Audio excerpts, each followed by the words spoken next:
Vodilo svetega Frančiška Asiškega se običajno imenuje dokument, ki ga je odobril papež Honorij III. Z bulo Solet Annuere z dne 29. novembra 1223. V vodilu odkrivamo Frančiškovo mentaliteto in veliko izrazov v prvi osebi ednine. V pomoč je bil kardinal Hugolin, ki je sam o tem zapisal, da je pomagal svetemu Frančišku, kakor tudi drugi pravniki in bratje zbrani na kapitlih. Vodilo je edini Frančiškov spis, ki je potrjen od papeža, ostali njegovi spisi niso potrjeni.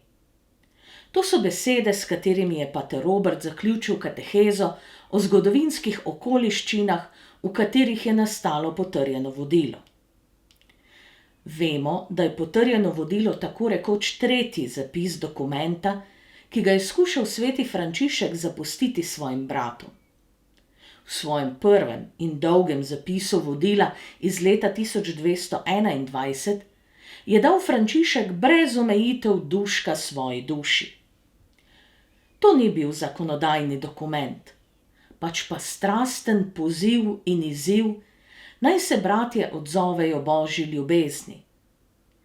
Ignacio Larrañaga o nastanku prvega besedila zapiše: Ta, ki piše, ni zakonodajalec. Je oče, ki poziva in se dotika najobčutljivejših strun, ker hoče pripeljati brate k viteški in brezpogojni hoji za Kristusom. Povsod po besedilu razmeče razna sporočila, ki prodirajo v globino. Njihov namen je prebuditi in sprostiti energijo, potrebno za odgovor ljubezni. Vodilo vsebuje 23 dolgih poglavij z več kakor 100 svetopisemskimi navedki. Daje vtis zemeljske falange, polno je moči, prvobitno je in protislovno. Vanje je Frančišek vlil vse svoje ideale, ki jih je gojil in ohranjal, začenši z bojem v spoletu. V besedilu vztraja, prepričuje, prosi, joče, se navdušuje, pokleka, poljublja noge med rotenjem, razširja roke, da bi prepričal. Dolgi odlomki so napisani v kar najbolj ostrem tonu. Ponavlja se in postaja monoton, opušča in prestopa slovnična pravila in slogovne oblike. Preskoči pritiske predstojnikov in ne uporablja redakcijskih pravil, značilnih za zakonodajo. V to besedilo je sveti Frančišek izlil vso svojo dušo. In ob koncu maja 1221 se je izbral kapitel, da bi potrdil besedilo vodila, preden bi bilo posredovano v pregled svetemu sedežu. Pričakovanje je bilo veliko in lahko bi rekli, da je bilo prav veliko tudi nestrinjanje z napisanim.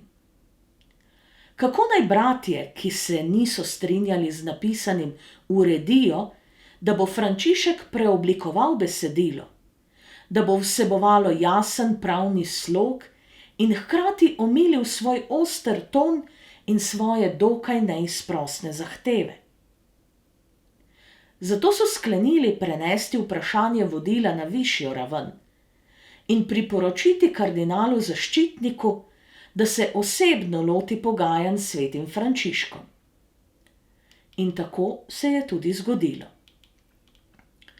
V Fonte Colombo začne Frančišek skupaj z bratom Leonom in z učenim pravnikom Bonicijem preoblikovati zapis vodila. Kardinal zaščitnik in nekaj preudarnih predstojnikov so mu dali natančne smernice, kako naj odstrani nekatere klavzule, okrni lirične izlive, omeji število svetopisemskih besedil in uporabi natančen in jasen pravni slog.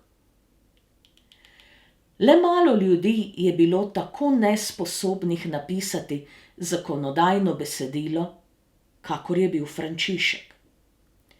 Bil je pesnik in prerok, in je torej potreboval življenjske prostore, da se je širil. Zdaj pa so ga zaustavljale tesne omejitve zakonodajnega besedila. Bilo je, kakor da bi hoteli zapreti veter, pravi Larrañaga. Po 2 mesecih dela se Frančišek s sodelavci vrne v Porciuncolo in izroči zapis predstojnikom, da ga bi pregledali in dali svoje odobritve.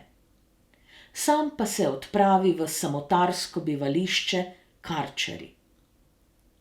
Toda naslednji rokopis je izginil. Bil je izgubljen.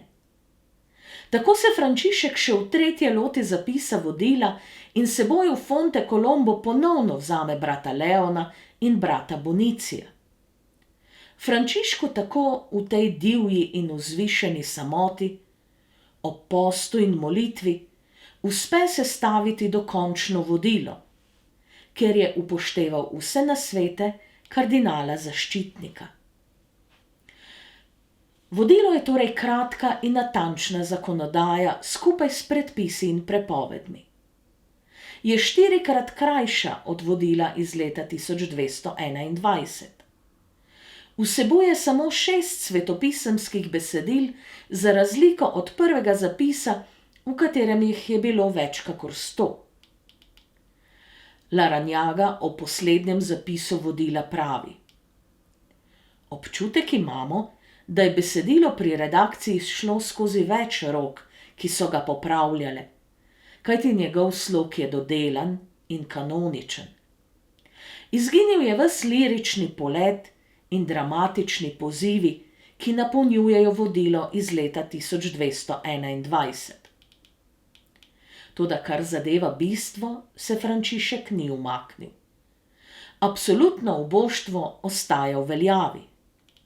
Bratje morajo biti mirni in ponižni in naj si ne dovolijo soditi druge. Normalno sredstvo, s katerim naj si zaslužijo za življenje, je še zmeraj delo in samo v primeru stiske se smejo zateči k miloščini. V posesti naj nimajo ne hiše, ne česa drugega. Uboštvo jih bo naredilo za brate, ker jih bo spodbujalo, da bodo drug drugemu razkrili svoje potrebe in bodo skrbeli drug za drugega, kakor mati, ki skrbi za svojega sinčka. Maja leta 1223 je bil Frančišek navzoč na generalnem zborovanju v Porciuncoli in le nekaj mesecev po tistem se je odpravil v Rim in izročil dokument v roke svetega sedeža. Precej hitro je, torej 29. novembra leta 1223, vodilo slovesno potrdil papež Honorij III. Od takrat je to kratko vodilo uradna zakonodaja manjših bratov. O vsebini in duhu vodila skozi njegovo nastajanje smo torej že govorili. Zdaj pa si oglejmo še čisto konkretno vsebino potrjenega vodila. Vodilo ima uvodni pozdrav in apostolski blagoslov škofa Honorija, ki se glasi: Škof Honorij, služabnik božjih služabnikov, ljubljenim sinovom, bratu Frančišku in drugim bratom iz reda manjših bratov, pozdrav in apostolski blagoslov. Apostolski sedež navadno ustreže pobožnim prošnjam in dobrotno ugodi poštenim željam prosilcev. Vaše pobožne prošnje, dragi sinovi v Gospodu, so nas nagnile, da vam tu napisano vodilo vašega reda, ki ga je odobril naš prednik blagega spomina, papež Inocenc, z apostolsko oblastjo potrdimo in s tem pismom sprejmemo v varstvo. To vodilo je tako. Nato sledi 12 delov oziroma vsebinskih poudarkov, ki so natančno razloženi. Naslovi 12 vsebinskih poglavij so sledeči. Prvič, v imenu Gospodovem se začne življenje manjših bratov. Drugič, tisti, ki žele to življenje sprejeti, in kako jih je treba sprejemati. V 3. poglavju je molitveno bogoslužje in post, ter kako naj bratje hodijo po svetu. V 4. najdemo, kako naj bratje ne sprejemajo denarja. 5. poglavje spregovori o načinu dela. V 6. spregovori Frančišek, da naj si bratje ničesar ne prilaščajo, kako naj nabirajo miloščino in skrbijo za bolne brate.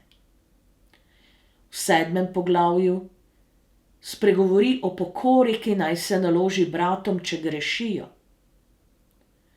8. poglavje volitve generalnega ministra ter bratstva in binkoštni kapitel. V 9. spregovori o pridigarjih, v 10. opominjanje in poboljšanje bratov, v 11.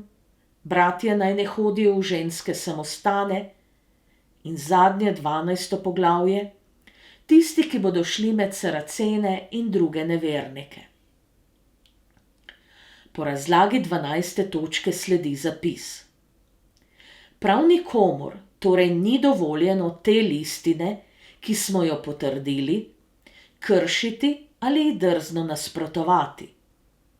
Če bi si pa kdo drznil ali poskusil, naj ve, da si bo nakopal jezo vsemogočnega Boga in njegovih blaženih apostolov Petra in Pavla. V Lateranu dne 29. novembra v 8. letu našega papeževanja 1223. Frančiškovo poslanstvo do bratov se je s potrjenim vodilom sklenilo. Zdaj je moral dati samo še dober zgled in moliti zanje.